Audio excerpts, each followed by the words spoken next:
Hey everyone, Brian Von VA here, back at it again with another set of D&D stories, and today we're going to be talking about players and DMs of MrRipper. When was the rule of cool enforced?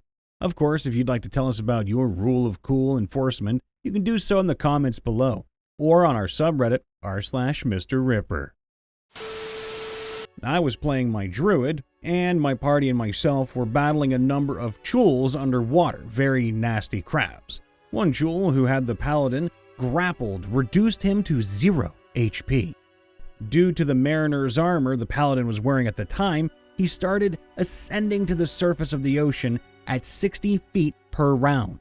That's 10 feet a second, which is super fast. As a result, the chul went flying with him. On my turn, I rushed towards the paladin and cast Healing Word. The mariner's armor stopped on a dime, and due to a failed check from the chul kept flying, his body starting to spin rapidly.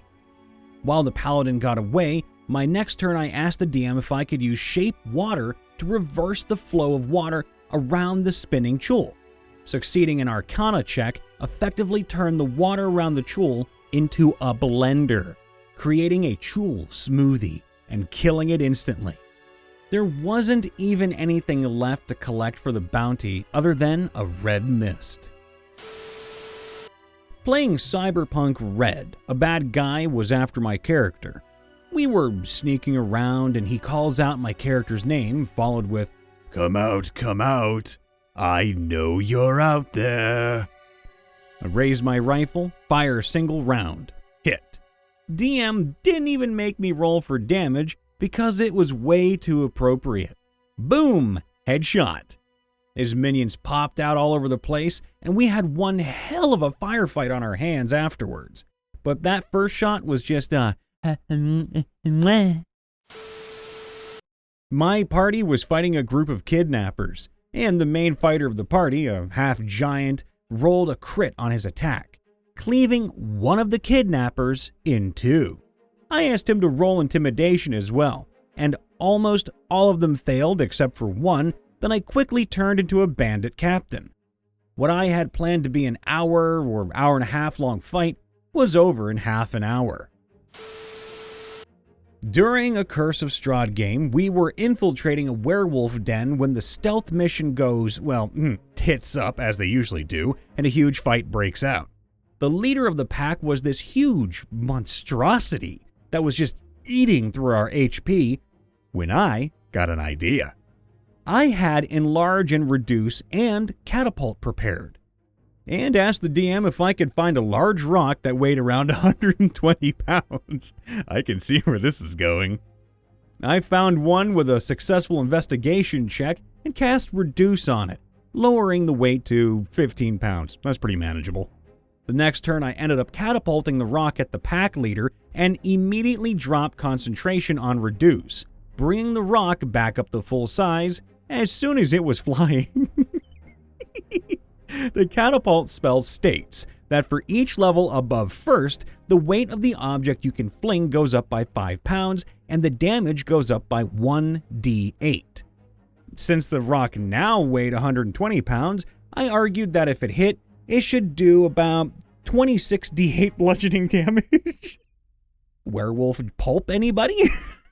The DM was so impressed he let me do it, and the boss passed the saving throw. So the rock went whizzing right past his head. Instead, it hit the back wall of the cave, collapsing that area completely with a horrendous crashing noise. And I got an automatic success on my next intimidation check. Afterwards, the DM said he wouldn't really let me use that combo anymore unless I cleared it with him first for storytelling purposes, and I plan on using that combo to take out a castle wall in the next few sessions. That's brilliant. And imagine if that would have hit the werewolf silver or not. That's gonna kill something. I was launched 50 feet into the air by a boss. With the fact I am technically still next to the boss, and with a 25 acrobatics check, the DM allowed me to plunge attack it on my way back down to the ground since I was dual wielding at the time. I was allowed to attack with both the weapons, long and short sword, I was holding. If I hit with my plunge attack, I can land right on top of it and only take half the damage I should have taken from the fall.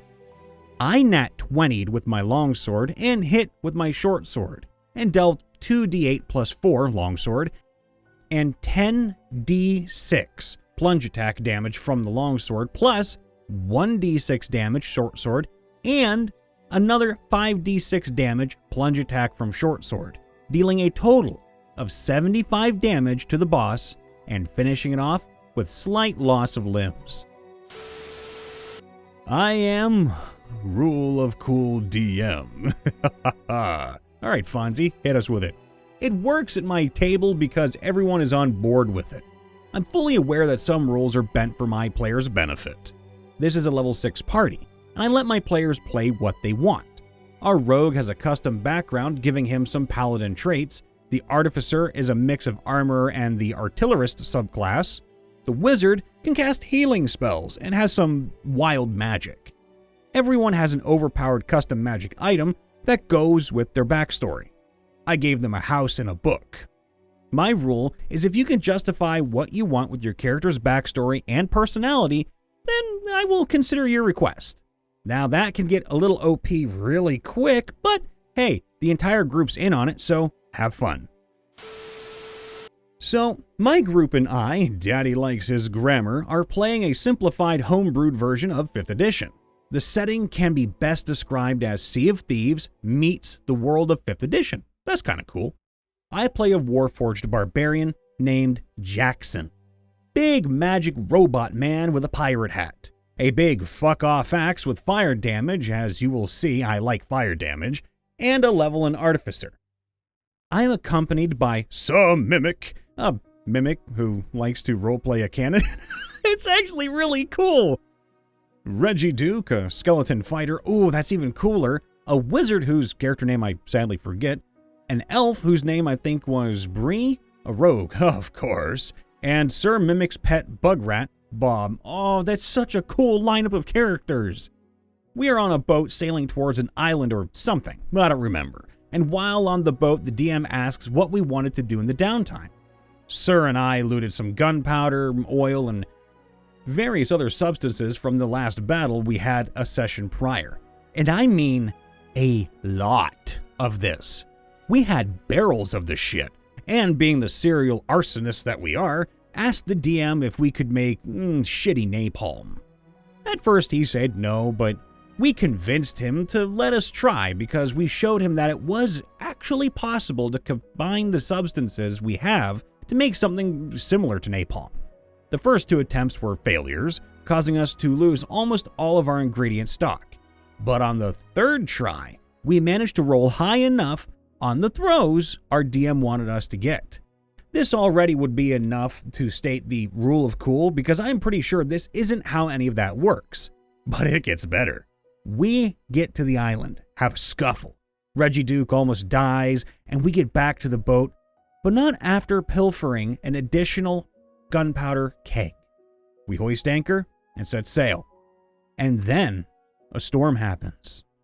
We batten down the sails, clear the deck, and then a cannonball knocks out a few sailors. An enemy ship is raiding us, so we man the cannons and get to shooting. It's honestly going pretty badly. We are all missing time and time again, and then Sir has a great idea. Me being a big fuck-off robot man. I love the descriptions. And rolling pretty high on strength, I should be able to throw things pretty far even while heavy.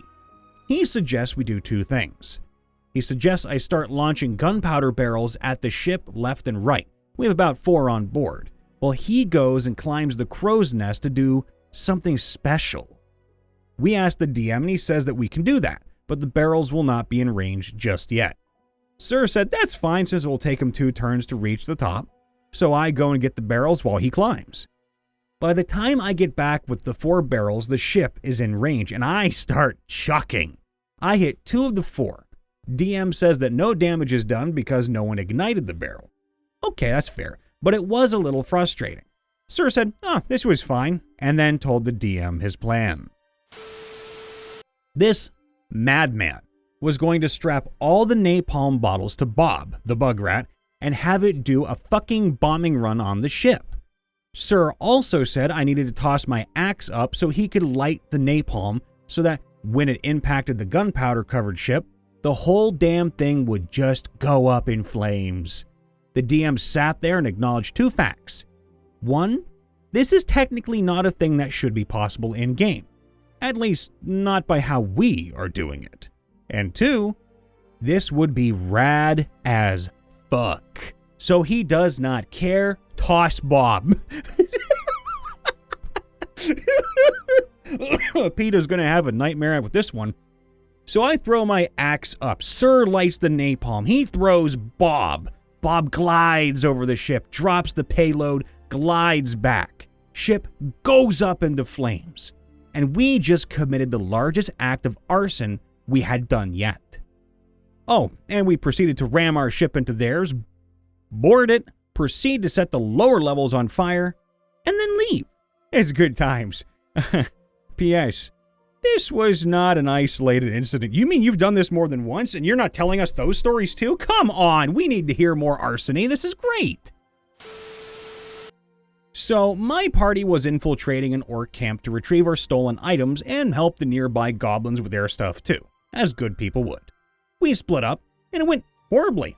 My character, Elven Barbarian disguised as an orc with goblin magic, got into a fight and eventually managed to get chased by at least 10 orcs and dropped to 0 pretty fast. Do note, we are level 2. Now my friend's character, Swift Stride Shifter Rogue, saw me get knocked out and tried to fight the singular guy that managed to keep up with me. They tried to push the orc back and it didn't work. Then she asked if she could jump on the orc's shoulders, pull him back as hard as they could, make the orc fall and kill him while doing a backflip. The DM of course said that she could roll an acrobatics check with a very high DC. Nat 20. DM just lets it happen. Doesn't let her roll damage because it was just too cool. As it should be.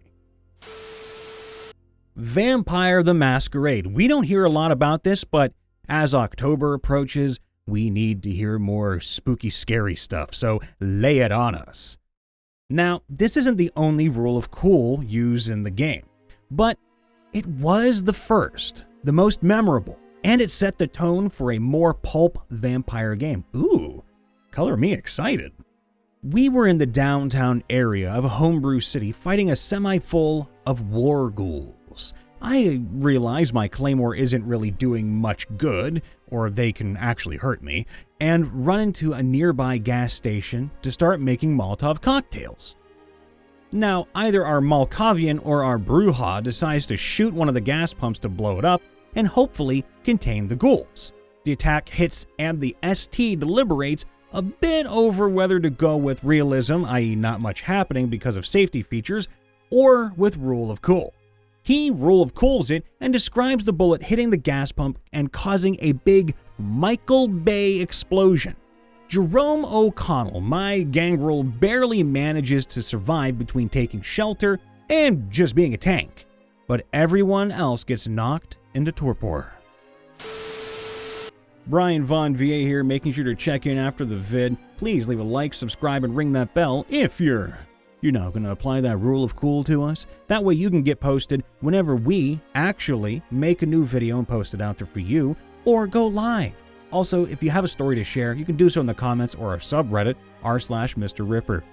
Also, if you want to check out me, Brian Von VA, your local favorite narrator from Ohio, you can do so on my Twitch, which you can find in my website, which is links in the description, brianvonva.com. Come say hi. I'm always available to say hi to people. And I also try to end things on a positive, so today we're just going to say one thing. I know a lot of you out there have struggled with a lot of different things. Be it, a bad friend, a bad girlfriend or boyfriend, or a bad family and whatnot. But let me just tell you one thing that I've learned in my nearly 33 years of life. Do not let a single person, no matter how close they are or were to you, define your actions. If your girlfriend is bad to you, get rid of it. If your boyfriend is bad to you, get rid of it.